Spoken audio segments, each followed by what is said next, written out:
చేరి వచ్చిన మీకందరికీ మనందరికీ ప్రభు అయిన యేసుక్రీస్తు వారి నామాన్ని బట్టి శుభాలు వందనాలు తెలియజేస్తున్నాం. యేసు ప్రభు వారు మాట్లాడుతూ ఏమనేవారంటే, నీ విశ్వాసము నిన్ను స్వస్థపరచింది. ఇవాళ చాలా మంది చెప్పే మాట ఏంటంటే, నేను బలంగా ఉపవాసం ఉండి ప్రార్థన చేస్తే వారికి ఆ మేలు జరిగింది అని చెప్తూ ఉంటారు. నేను వారిని తప్పు పట్టడం లేదు.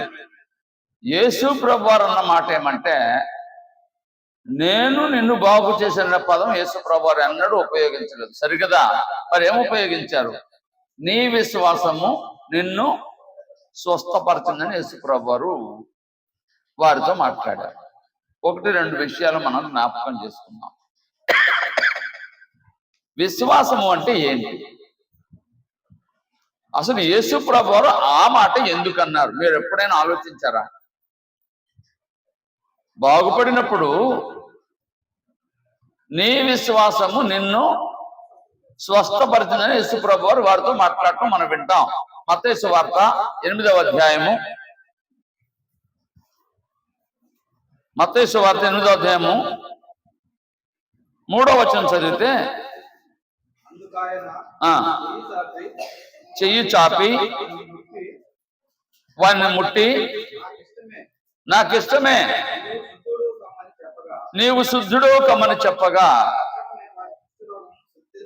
వాని కుష్ఠరోగము శుద్ధి అయిపోయింది అంటే బాగుపడ్డాడు. రైట్. 9వ అధ్యాయము లూకా సువార్త, మత్తయి సువార్తలోనే 22వ వచనం చదివితే, మత్తయి సువార్త,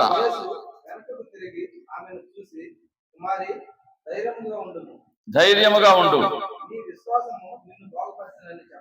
అమ్మా, ఆయన అన్నమాట ఎంత పెద్ద మాట, ఎంత మంచి మాట వినండి. కుమారి, ధైర్యముగా ఉండుము, నీ విశ్వాసము నిన్ను బాగుపరచెను. అమ్మా, నేను కాదు బాగు చేసింది, ఎవరు? నీ విశ్వాసం నిన్ను బాగు చేసింది. ఏంటి ఆ విశ్వాసం? ఈ పాయింట్ ఇది ఇవాళ. నీ విశ్వాసము నిన్ను బాగు చేసిందని యేసు ప్రభు వారు అన్నారు అంటే, ఆమె విశ్వాసము ఏమి? ఎవరు చెప్పగలరు? చెబితే 500 బహుమతి. నమ్మటం అంటే తెలుగు, విశ్వాసం అంటే సంస్కృతం. ఏంటి ఆ విశ్వాసం? నేను చెప్పింది కూడా అదే కదా. అక్కడ ఉన్నది ఏంటి ఆ విశ్వాసం?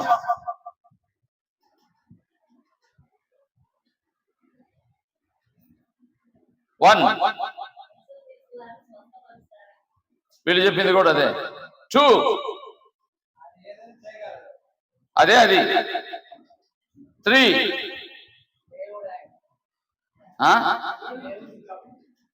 ఏంటది?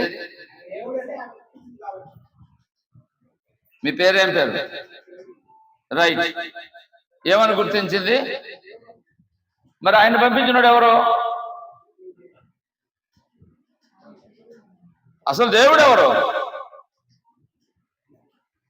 క్రైస్తవ ప్రపంచంలో ఎంత గందరగోళం అంటే దేవుడు ఎవరో తెలియదు చాలా మందికి. ఆవిడకి అటువంటి పిచ్చి ఆలోచన రాలేదు. మనకు వస్తే వచ్చిందేమో కానీ ఆవిడకి అటువంటి పిచ్చి ఆలోచన రాలేదు. పిచ్చి ఆలోచన అది. ఏంటి? అయిపోయింది మీ టైం. మీరు ఎవరైనా చెప్పుంటే 500 బహుమతి తీసుకునేవారు. అప్పుడప్పుడు ప్రశ్నలు వేస్తా ఉంటాను, రెడీగా ఉన్న బహుమతులు తీసుకోవడానికి. కుమారి, నీ విశ్వాసము నిన్ను బాగుపరచెను. మార్క్సు వార్త 5వ అధ్యాయం 34వ వచనం చదివితే, మార్క్సు వార్త 5వ అధ్యాయం 34వ వచనం,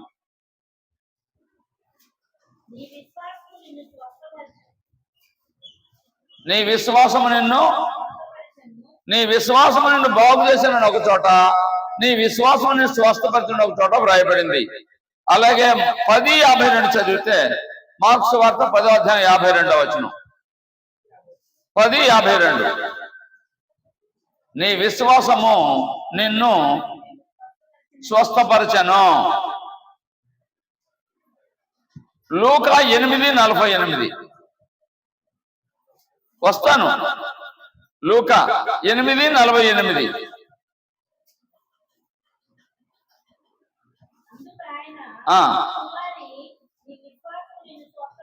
నీ విశ్వాసము నిన్ను స్వస్థపరచను. 7:19. లూకా సువార్త 7:19. 7:19.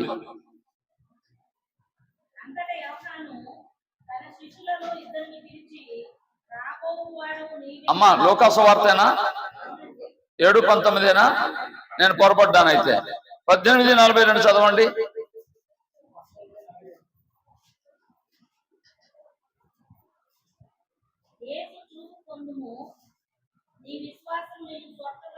చాలండి. అంటే మనం చదువుకున్న చాలా చోట్ల, ఇంకా చాలా చోట్ల ఉంది ఈ మాట. యేసు ప్రభువారు మాట్లాడిన మాట ఏమంటే, నీ విశ్వాసము నిన్ను స్వస్థపరచను. ఏంటి ఆ విశ్వాసం? యేసు ప్రభువారు వారితో మాట్లాడారంటే ఊరికినే మాట్లాడరండి. మనమైతే పని బాట లేకుండా ఏది వస్తే అది మాట్లాడుతూ ఉంటాం, అవునా కాదా? చాలా సార్లు కాలక్షేపం కోసం మాట్లాడేవారు ఉంటారు, వ్యర్థమైన మాటలు మాట్లాడతారు.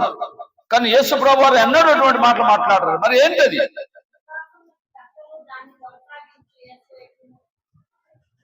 మనం చేయవలసిన పని. ఆయన మాట్లాడిన మాటకు అర్థం ఏంటి నేను అడుగుతుంది. మీరు మాట్లాడకూడదు.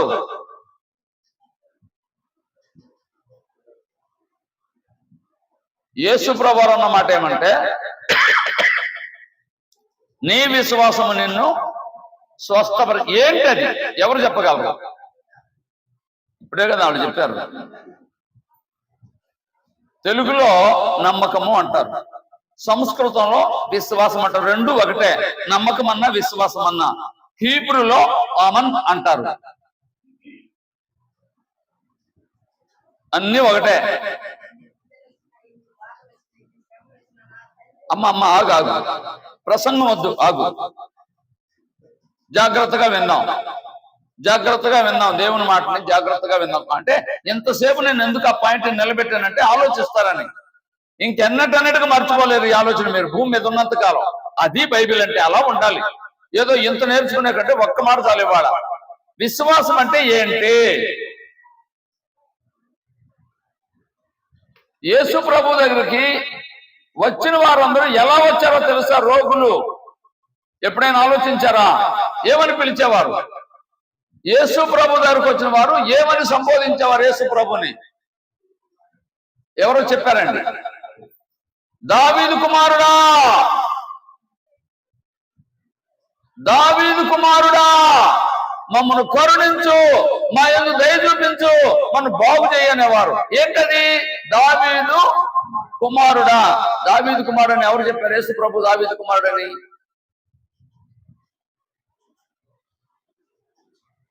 యేసు ప్రభు దావీదు కుమారుడని ఎవరు చెప్పారు? పాత నిబంధన అంతా చెప్పింది ఏంటో తెలుసా? దావీదు వంశంలో నుంచి లోకరక్షకుడు వస్తాడు. దావీదు వంశంలో నుంచి లోకరక్షకుడు వస్తాడు. ఆయన ఒక రాజ్యం స్థాపిస్తాడు. ఆయన ఒక రాజ్యం స్థాపిస్తాడు. ఆ రాజ్యం శాశ్వత కాలం ఉంటుంది. ఆ రాజ్యానికి ఆయన రాజుగా ఉంటాడు. ఆ రాజ్యంలో ఉన్న వారందరూ రక్షించబడతారని ధర్మశాస్త్రము 1500 సంవత్సరాలుగా చెప్పింది. అప్పటికి ఎదురు చూస్తూ ఉన్నారు యూదులు. ఆయన రానే వచ్చాడు. ఎవరైనా దావీదు కుమారుడు రానే వచ్చాడు. కానీ యోధా మత నాయకులు యేసు ప్రభుని దావీదు కుమారుడుగా అంగీకరించలేదు. యేసు ప్రభుని దావీదు కుమారుడుగా లేదా దేవుని కుమారుడుగా, దేవుడు పంపించిన ప్రవక్తగా, మెస్సియాగా దావీదు కుమారుడుగా వారు అంగీకరించలేదు. కానీ వికలాంగులు, వ్యాధిగ్రస్తులు ఏమని గుర్తించారు? వారు గుర్తించారండి. వారు గుర్తించారు, అయ్యా పలానా చోట మెస్సియను ఒక ఆయన వచ్చాడంట, పలానా ఊరు వచ్చాడట. అక్కడికి వెళ్ళిన వారు అందరా కొందరా? మరల వినండి మాట, అందరా కొందరా? అన్ని రకాల వ్యాధి కలిగిన వారు అందరూ బాగుపడుస్తున్నారట. నేను ఎప్పుడు వెళ్తాను ఆయన దగ్గరికి, ఒకవేళ ఆయన ఎప్పుడు ఇక్కడికి వస్తాడు, నేను ఆయన ఎప్పుడు కలుసుకోవాలని తహతాలాడుతూ ఉన్నారు. ఆ దారిలో వచ్చేటప్పుడు, వారి ఊరికి వచ్చినప్పుడు వీరెక్కడికి వెళ్ళి ఆ దారిలో ఉండి కలుసుకొని, అయ్యా దావీదు కుమారుడా మమ్మను కరుణించని కేకలు వేశారు. అది విషయం. ఏమని? ఎవరని? దావీదు కుమారుడని. అది విషయం. దావీదు కుమారుడు అంటే ఎవరు? సమూయేలు 2వ గ్రంథం 7వ అధ్యాయం చదవనక్కర్లేదు, 11వ వచనం నుంచి మీరు చదివితే దావీదుతో దేవుడు మాట్లాడుతూ ఉంటాడు సమూయేలు ద్వారా. నీవు చనిపోతావు, నీవు చనిపోయిన తర్వాత నీ గర్భంలో నుంచి, అంటే నీ సంతానం నుంచి ఒక అతను వస్తాడు. అతను నా నామ ఘనత కొరకు ఒక మందిరాన్ని స్థాపిస్తాడు, ఒక రాజ్యాన్ని ఏర్పాటు చేస్తాడు, అందులో నేను నివాసం ఉంటాను అని చెప్పాడు. ఆ విధంగానే దేవుడు దావీదు సంతానం నుంచి బెత్లెహేములో మరియా అనే కన్యక ద్వారా భూమి మీదకి రావడం జరిగింది. అది ఎవరు గ్రహించారంటే కొద్ది మంది మాత్రమే. యేసు ప్రభువు ఎవరని గ్రహించారు? దావీదు కుమారుడని గ్రహించారు. యేసు ప్రభువారు అందుకే వారితో ఏమన్నాడంటే, నీ విశ్వాసము నిన్ను స్వస్థపరచింది. ఇప్పుడు చెప్పగలరా వారి విశ్వాసం ఏంటో?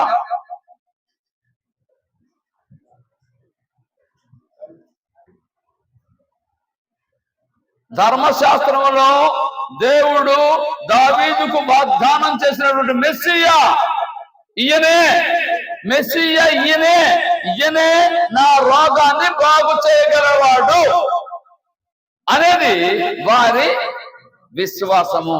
అది యేసు ప్రభు వారిని మాట్లాడింది. నా మాట మీకు అర్థమైందో లేదో? చాలా మంది దావీదు కుమారుని పాటలు పాడతారు, కానీ యేసు ప్రభు దావీదు కుమారుడు సంగతి తెలీదు. తెలుసా? ఏదో ఏదో మరియమ్మ కుమారుడు, ఇప్పుడు కూడా నజరేయుడు అంటుంటారు. ఎప్పుడు ఎలా మాట్లాడాలో చాలా మందికి తెలియదండి. నాకేదో తెలుసు, నేను బడైపోవట్లేదు. గ్రంథం ఏం చెప్పిందంటే సందర్భాన్ని బట్టి అర్థం చేసుకోవాలి. అక్కడ నీ విశ్వాసం నిన్ను స్వస్థపరిచింది అంటే యేసుక్రీస్తు దావీదు కుమారుడు, లేదా యేసుక్రీస్తు దేవుడు వాగ్దానం చేసినటువంటి మెస్సియా అని వారు అంగీకరించారు, లేదా తెలుసుకున్నారు. ఆయన దగ్గరకు వచ్చారు.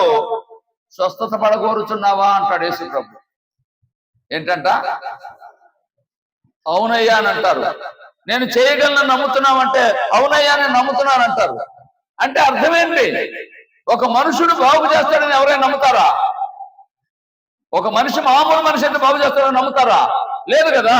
మరి ఆయన ఎవరు? దేవుడు వాగ్దానం చేసిన మెస్సియా, లేదా దావీదు కుమారుడు.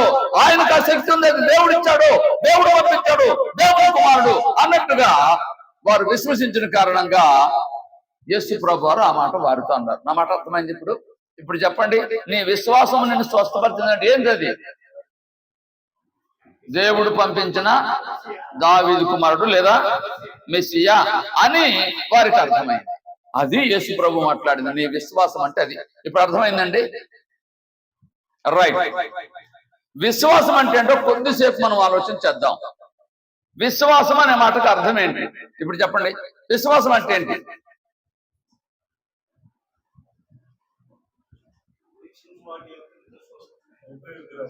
విశ్వాసం అన్నది నిరీక్షింపబడు వాటి యొక్క నిజస్వరం. అంటే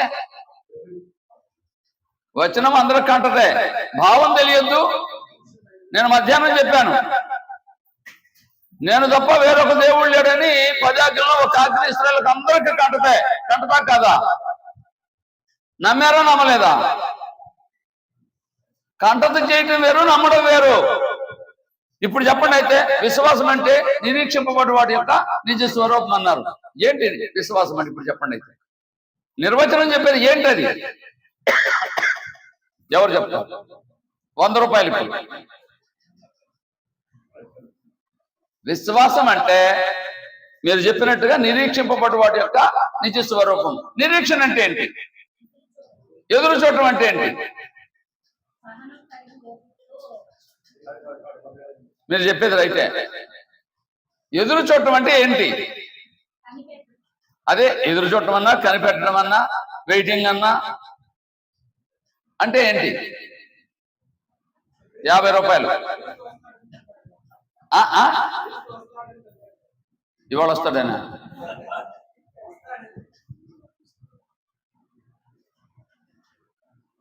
అది కాదు. విశ్వాసము అంటే నిరీక్షింపబడి వాటి యొక్క నిజ స్వరూపము, రైట్. నిరీక్షణ అంటే నిరీక్షణ అనే మాటకు అర్థం తెలియాలి. ఎదురు చూడటమే. ఎదురు చూడటం అంటే ఏంటి? ఆగండి, కంగారు పడకండి.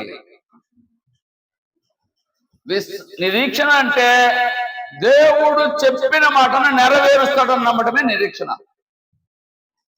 దేవుడు వాగ్దానం చేశాడే, దేవుడు నువ్వు ఎక్కడున్నావు, నేను ఎక్కడున్నాను, కొంచెం వెనక్కి వెళ్తున్నాను నేను. నువ్వు రెండో పాయింట్లోకి వస్తున్నావు, నేను మొదట్లోకి వెళ్తున్నాను. దేవుడు చెప్పిన మాటని నెరవేరుస్తాడని నమ్మడమే విశ్వాసం. దేవుడు చెప్పాడు, ఏంటది? నీ సంతానము వలన భూలోక వంశములన్నీ ఆశీర్వదించబడును అన్నాడు అబ్రహాముతో దేవుడు. నీ సంతానం వలన భూలోక వంశములన్నీ ఆశీర్వదించబడును అన్నాడు అబ్రహాముతో దేవుడు. అవునా? చెప్పాడు. 25 ఏళ్ళైంది, సంతానం లేదు. 25 ఏళ్ళు ఆయన చెప్పిన తర్వాత 25 ఏళ్ళైంది, సంతానం లేదు. అప్పుడు ఇస్సాకు పుట్టాడు 25 ఏళ్ళప్పుడు. ఆయన వయసు అంతా నాకు తెలీదు. ఇస్సాకు వయసు వచ్చింది, కట్టెల మోపు మొయ్యగలిగినంత వయసు వచ్చింది. ఒక బలి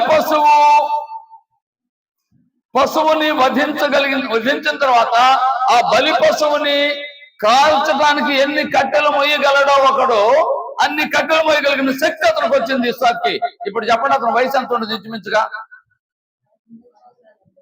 అమ్మ 11 సంవత్సరాల పిల్లలు అన్ని కట్టెలు మొయ్యగలరా?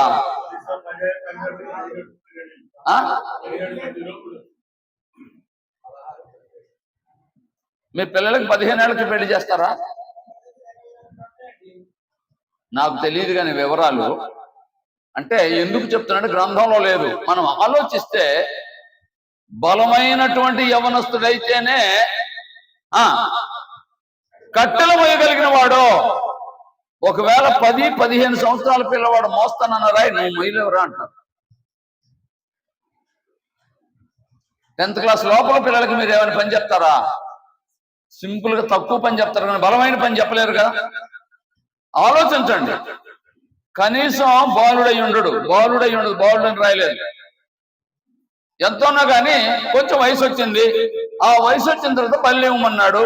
బలి ఇవ్వమంటే అబ్రహాము బలి ఇవ్వడానికి వెళ్ళాడు. ఎవరైనా వెళ్తారా? ఎందుకు వెళ్ళాడు చెప్పండి? ఏంటా నిరీక్షణ? అమ్మ అక్కడ క్రీస్తు లేడప్పుడు. మీరు అక్కడ దాకా రావద్దు, తప్పులో పడుతున్నారు చాలా సార్లు. దేవుడు సంగతి మనం ఆలోచించాలి. అప్పుడు క్రీస్తే పుట్టలేదు కదా, క్రీస్తు ఎట్లా కాపాడతాడు? జాగ్రత్తగా వింటే అబ్రహాం అనుకున్నాడట, నేను చెప్పకూడదు, బైబిల్ చెప్పాలి. హెబ్రీ పత్రిక 11వ అధ్యాయము 17వ వచనం చదవండి. అబ్రహాము శోధింపబడి విశ్వాసమును బట్టి ఇస్సాకును బలిగా అర్పించెను. ఎవడు వాగ్దానమును సంతోషముతో అంగీకరించెనో ఇస్సాకు వలన నీ సంతానం అనబడును అని ఎవరితో చెప్పానో ఆ అబ్రాహాము మృతులను సైతము లేపుటకు దేవుడు శక్తిమంతుడని ఎంచిన వాడై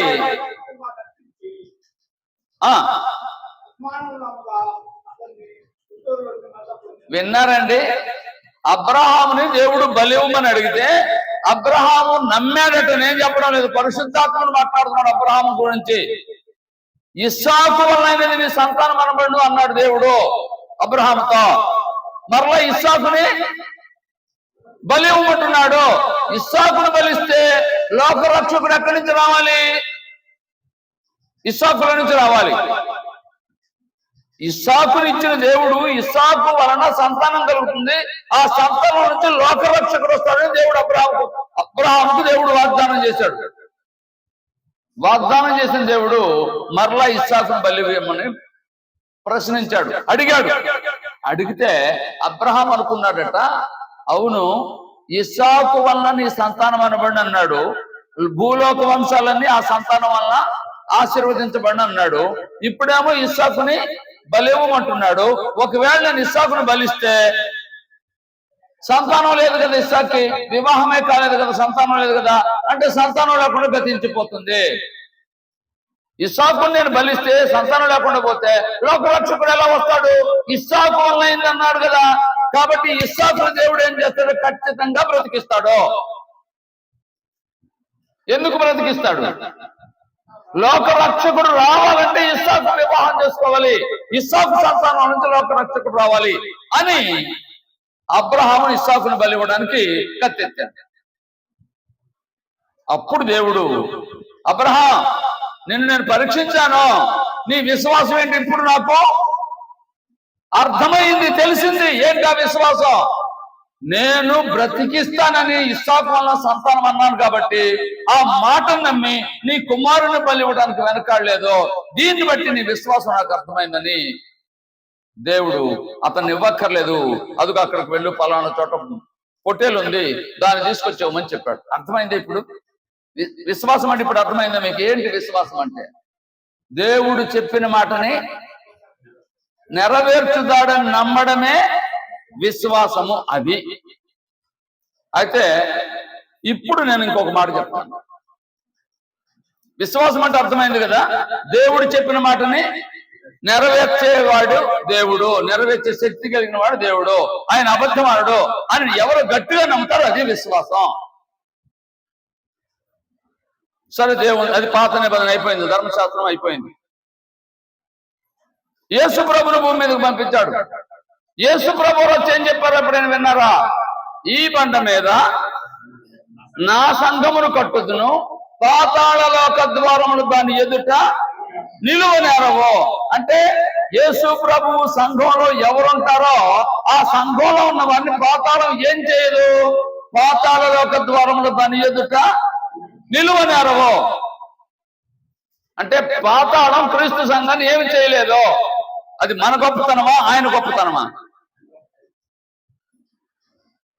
ఎంతమంది నమ్ముతారు? ఆ మాట నమ్మితే ఏ సంఘంలో ఉంటారు?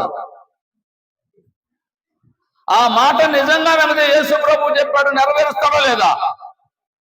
ఆ మాట నమ్మితే ఏ సంఘంలో ఉంటారు? ఆయన సంఘంలో ఉంటారు. ఆయన సంఘంలో లేరు అంటే ఆ మాట నమ్మినట్ట నమ్మనట్ట?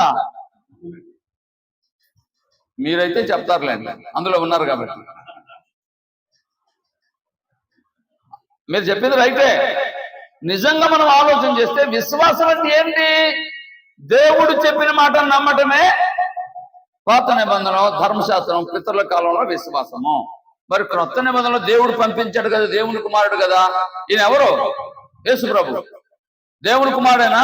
మరి దేవుని కుమారుడైతే ఆయన ఎటువంటి వాడు? దేవునితో సమానుడా కాదా? ఆయన అబద్ధం ఆడతాడా? మరి ఆయన ఏం చెప్పాడు? ఈ బండ మీద నా సంఘాన్ని కడతాను అన్నాడు. కట్టాడా లేదా? మరి అందులో ఉండాలా లేదా? ఉండకుండా ఇంకొక సంఘం ఎవరైనా ఏర్పాటు చేశారంటే విశ్వాసులు కాదా మీరు చెప్పాలి. వాళ్ళని ఏమనాలి? ఎవరో చెప్పారు, విశ్వాసులైతే ఆయన సంఘంలో ఉంటారు, ఆయన మాట నమ్మితే. యేసు ప్రార్థన చేయడానికి ఆయన నామం కావాలి, అంతేనా? మనం ఏం చేయాలని యేసు ప్రభు లేకుండా లేదు కదా. మనం ఏం చేయాలని యేసు ప్రభు నామం కావాలి, కానీ మన కోసం మాత్రం ఆయన పేరు కావాలి. కానీ ఆయన సంఘంలో మాత్రం మనం నేను ఉండను అన్నారు అనుకోండి ఎవరైనా, వారిని ఏమనాలి? ఆయనని నమ్మలేదు. ఎవరని నమ్మలేదు? యేసు ప్రభు చెప్పిన మాట నమ్మలేదు. యేసు ప్రభు మాట చెప్పి నమ్మకపోతే ప్రభు ఏమన్నాడు తెలుసా? లూకా సువార్త 6వ అధ్యాయం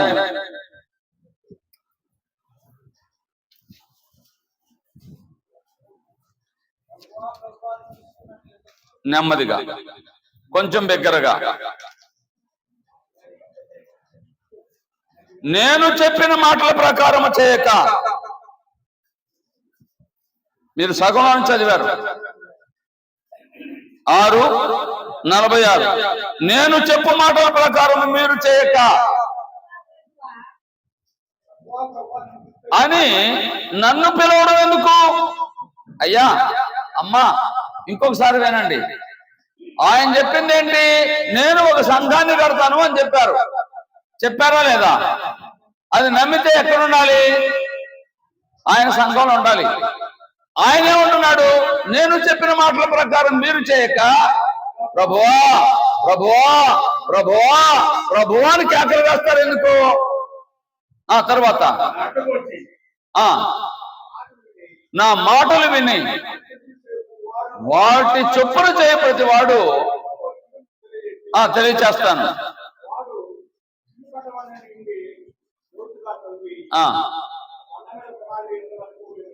చాలండి.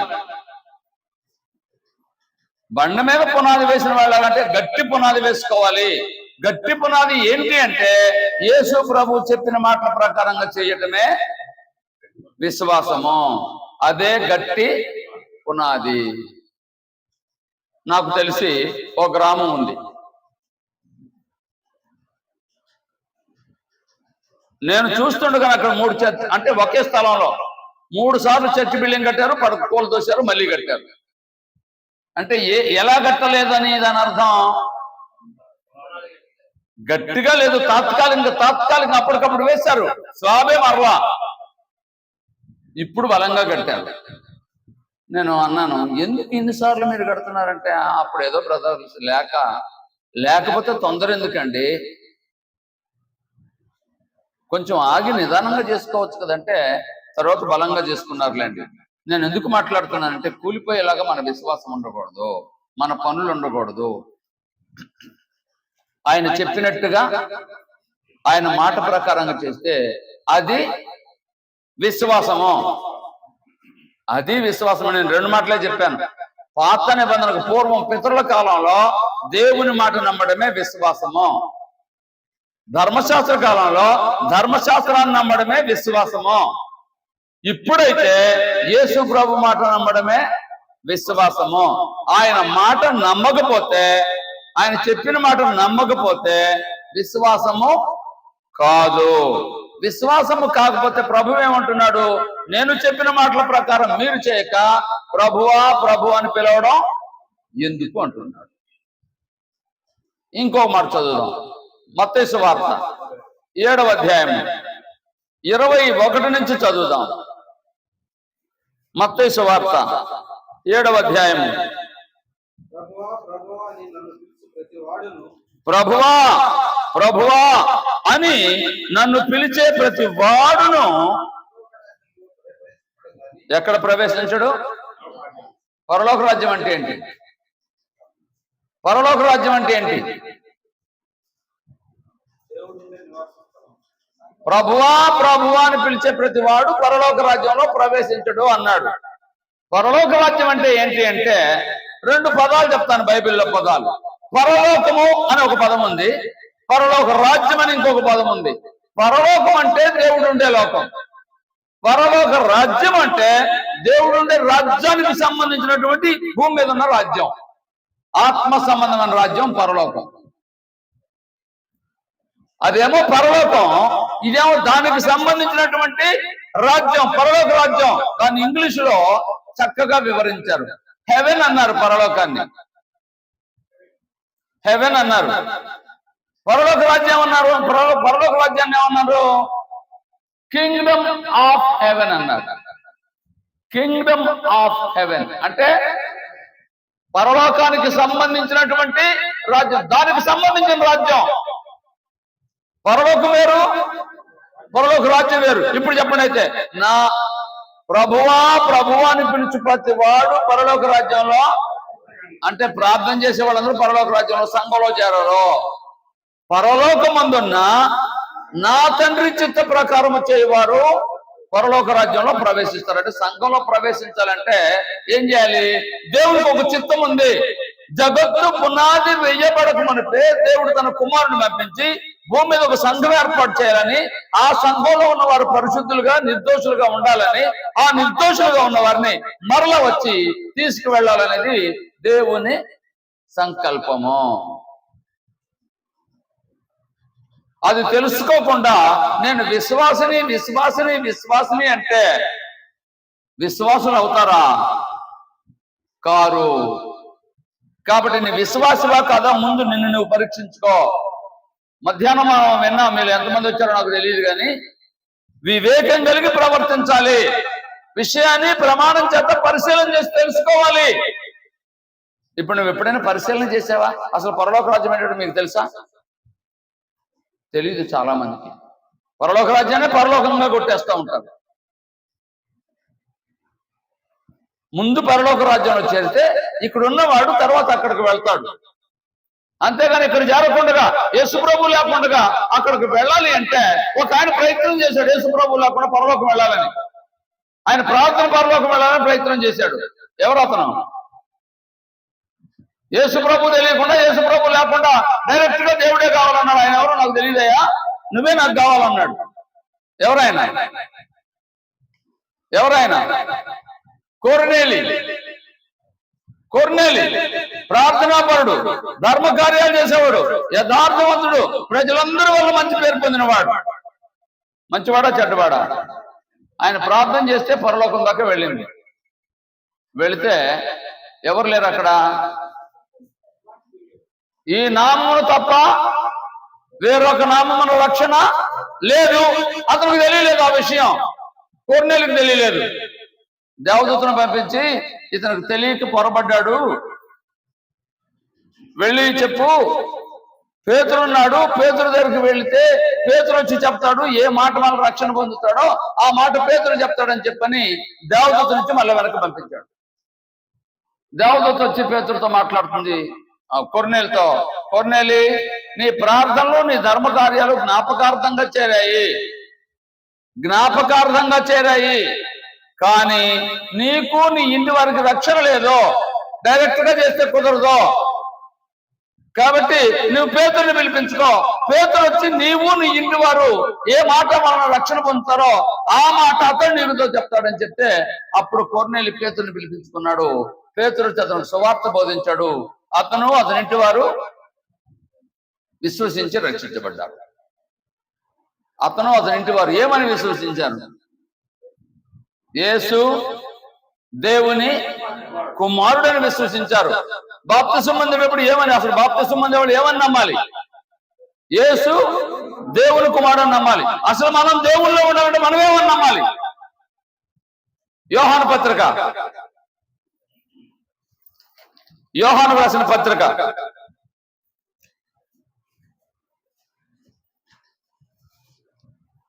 3వ అధ్యాయం 4వ అధ్యాయం 15వ వచనం.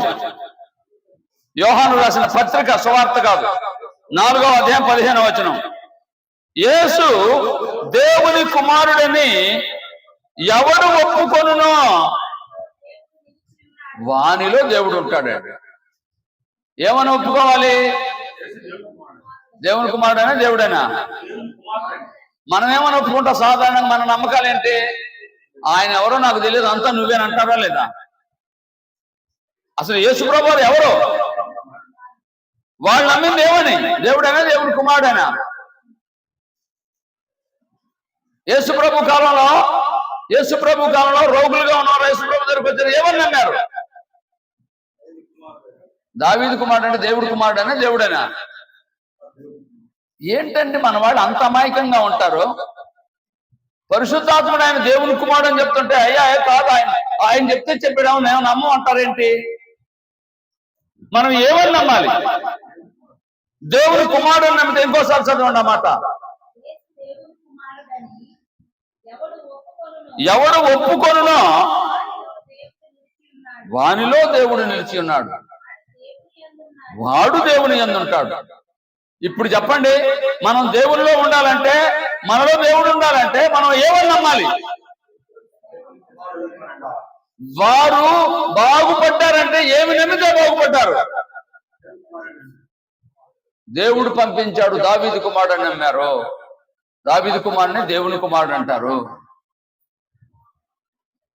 నా కుమారుని నీ కుమారునిగా ఇస్తాను, నీ కుమారుడు నా కుమారునిగా తీసుకుంటానని దావీదుతో మాట్లాడాడు. కాబట్టి ఇప్పుడు మనం ఏం నమ్మాలి చెప్పండి? నమ్మటం అంటే ఏంటి చెప్పాను ఇందాకనే, విశ్వాసాన్నే నమ్మకం అంటారు. మన విశ్వాసం ఏంటి? రెండు మాటలు చెప్పాను. ఒకటి, ఆయన దేవుని కుమారుడు నమ్మాలి. రెండవది, ఆయన దేవుని కుమారుడు భూమి మీదకి ఎందుకు వచ్చాడు? ఒక సంఘం స్థాపించడానికి వచ్చాడు. ఎందుకు సంఘం స్థాపించడానికి వచ్చాడు? ఆ సంఘంలో ఉంటే రక్షించడానికి వచ్చాడు. ఆ సంఘాన్ని నోవహు కాలంలో ఓడ ఎందుకు నిర్మించబడింది? ఓడ వచ్చేందుకు వారు రక్షించబడ్డారు. క్రీస్తు ప్రభు కాలంలో సంఘం ఎందుకు కట్టబడింది? ఆ సంఘంలో ఉన్న వాళ్ళు రక్షించబడతారు. ఓడలో ఉన్నవారు రక్షించబడ్డారా, బయట ఉన్నవారు రక్షించబడ్డారా? సంఘంలో ఉన్నవారు రక్షించబడతారా, బయట ఉన్నవారు రక్షించబడతారా? ఏ దేవుడైనా పర్వాలేదా, ఏ సంఘం అయినా పర్వాలేదా? దేవుడు ఒకడా, చాలా మందా? ఏ దేవుడైనా పర్వాలేదా? సంఘం ఒకటా, ఏ సంఘం అయినా పర్వాలేదా? అయితే మీ విశ్వాసం ఏంటి, లేదా మీ నమ్మకం ఏంటి? సంఘము ఒక్కటే, ఆ సంఘంలో నీవు ఉంటే రక్షించబడతావు. యేసు దేవుని కుమారుడు అని నమ్మితే నీలో దేవుడు ఉంటాడు, నీవు దేవునిలో ఉంటావు. ఇది విశ్వాసం అంటే. ప్రపంచంలో ఈ విశ్వాసం ఎంతమందికి ఉంది చెప్పండి? అయితే అందరి యందు ఈ జ్ఞానము లేదు. కొరింథీ పత్రిక మొదటి పత్రిక 8వ అధ్యాయము 6వ వచనం చదివితే అక్కడ ఈ విధంగా ఉంటుంది. కొరింథీయులకు రాసిన మొదటి పత్రిక 8వ అధ్యాయం.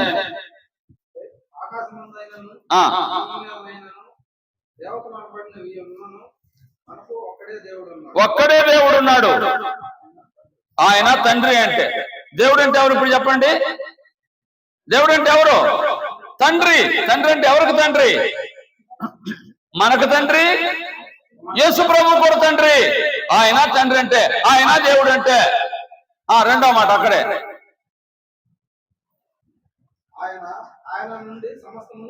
ఆయన నుండి అంటే దేవుడు నుండి సమస్తము కలిగను. రైట్. ఆగండి, ఏంటంట? ఎవరు? ప్రభు ఒక్కడే. మనం ప్రార్థన చేసినప్పుడు ఏమని ప్రార్థన చేస్తారు చెప్పండి? చాలా మంది ప్రభు అని ప్రార్థన చేస్తారా? ప్రార్థన ఎవరికి చేయాలి? దేవునికా, ప్రభువుకా? కదా. ఇప్పుడు చాలా మంది ప్రభు అని చేసేవాడు ఉన్నారా లేరా? అంటే తెలిసి చేస్తున్నాడు, తెలియక చేస్తున్నాడు, నాకు తెలీదు అంటే విశ్వాసం అంటే కూడా తెలియలేదు అనేవాళ్ళు ఉన్నారా లేదా? అసలు మొదలు పెట్టిన యేసయ్యా అని మొదలు పెడతారు. నేను విమర్శించడం లేదండి, ఆలోచించమని మనం చేస్తున్నాను. ప్రభు ఒక్కడే, ఆయన యేసుక్రీస్తు. రెండు మాటలు ఉపయోగించాడు ఇక్కడ. ఆయన నుండి కలిగింది, ఈయన ద్వారా కలిగింది. నుండి అంటే దేవుడు, ద్వారా అంటే యేసుక్రీస్తు. తర్వాత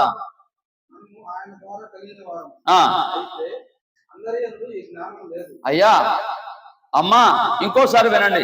అందరి యందు ఏ జ్ఞానం? దేవుడు ఒకడున్నాడు, దేవుడు ఒకడున్నాడు. ఆయన తండ్రి, ఆయన కుమారుని పంపించాడు.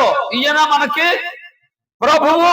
ఈయన నామం ద్వారా దేవునికి ప్రార్థన చేయాలి అనే జ్ఞానము అందరి యందు. ఈ జ్ఞానము అంటే అందరి యందు ఈ విశ్వాసము లేదు. నీ విశ్వాసం ఏంటి? ఇప్పుడైనా మార్చుకో. క్రైస్తవుల దేవుడు అంటే యేసుక్రీస్తు అనుకుంటారు చాలా మంది. క్రైస్తవుల దేవుడు యేసుక్రీస్తు కాదు, అందరి దేవుడు ఒక్కడే. కాకపోతే కొందరు నమ్మారు, కొందరు నమ్మలేరు. నమ్మిన వాళ్ళకి దేవుడు ఆయన, నమ్మిన వాళ్ళకి మాత్రమే దేవుడుగా ఉంటాడు ఆయన, నమ్మిన వాళ్ళకి మాత్రమే ప్రభువుగా ఉంటాడు యేసుక్రీస్తు. అందరికి ప్రభువా యేసుక్రీస్తు? నమ్మిన వాళ్ళకా? నిజం చెప్పండి. అపోస్తల కార్యంలో అందరికి ప్రభు అని ఉంది కదా. అందరికి ప్రభువా, కొందరికి ప్రభువా యేసుక్రీస్తు? అందరికా కొందరికా? నిజం చెప్పండి, నేను ఒప్పుకోను. అక్కడ సందర్భం ఏమంటే కొర్నేలి దగ్గరికి పేతురు రావడానికి అన్యుల దగ్గరికి వెళ్ళకూడదు అనుకున్నాడు. అంతకు మునుపు యూదులకే దేవుడు, యూదులకే యేసుక్రీస్తు ప్రభు అనుకున్నాడు. దేవుడు ఏం చెప్పాడంటే దేవదూత ద్వారా కొర్నేలి దగ్గరికి వెళ్ళమని చెప్పాడు. కొర్నేలి దగ్గరికి వెళ్ళడానికి వచ్చిన తర్వాత ఇప్పుడు అర్థమైంది ఆయనకి. ఆ దృశ్యం కూడా కనబడింది కదా, దుప్పట్లో చతుష్పాద జంతువులు వగరు చంపుకొని తినమనడం. అప్పుడు అర్థమైంది, అయ్యా ఏ మనుషుడు నిషేధింపదగిన వాడు కాడు, యేసుక్రీస్తు అందరికి ప్రభు అని దానిపైన ఒక మాట ఉపయోగించాడు. అది మర్చిపోయి ఇది చెప్తా ఉంటారు. అది చదవండి. యేసుక్రీస్తు అందరికి ప్రభు అన్న దగ్గర ఒక పదం ఉంది. ఆహా, ఇంకా పెద్ద మాట ఉంది, మీరు చదవండి ఆ మాట. 10వ అధ్యాయం 33 నుంచి చదువుదాం.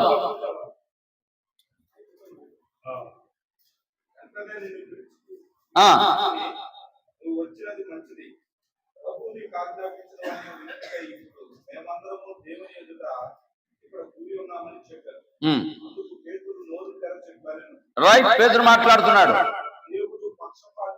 దేవుడు పక్షపాతి కాడు ఒకటి. రెండవది, నాకు ఇప్పుడు అర్థమైంది పక్షపాతి కాదని.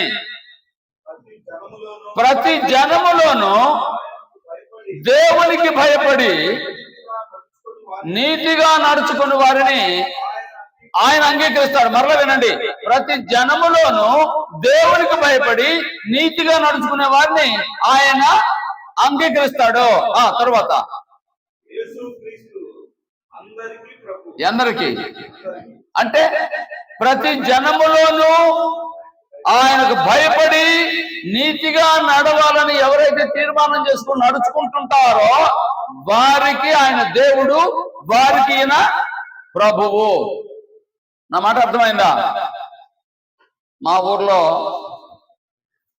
నాకు భార్య ఉంది అంటే మిగిలిన చోటం ఏముందని కాదు. నా భార్యకి నేనేమవుతాను? యజమాని. యజమానే కాదా? మిగిలిన వాళ్ళకి ఏమవుతాను? సంబంధం ఏమనుందా?